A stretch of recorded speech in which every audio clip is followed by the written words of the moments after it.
باپ اور بیٹے اور روح القدس کے نام میں آمین۔ تم نے آپس میں محبت کرنے کی تعلیم خدا سے پائی ہے۔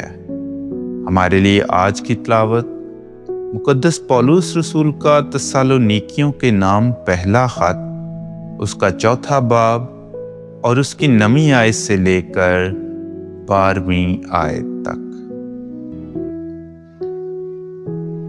برادرانہ محبت کی بابت تمہیں کچھ لکھنا ضروری نہیں، کیونکہ تم نے آپس میں محبت کرنے کی خدا سے تعلیم پائی ہے۔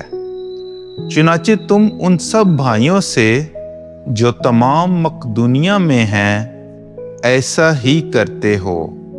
لیکن اے بھائیو، ہم تمہاری منت کرتے ہیں کہ تم ترقی کرتے جاؤ، اور جس طرح ہم نے تمہیں حکم دیا تم مطمئن رہنا، اور آپ اپنا کاروبار کرنا اور اپنے ہاتھوں سے کام کرنا باعث فخر سمجھو، تاکہ تمہارا برتاؤ باہر والوں کے ساتھ شائستگی کے ساتھ ہو اور تم کسی چیز کے محتاج نہ رہو۔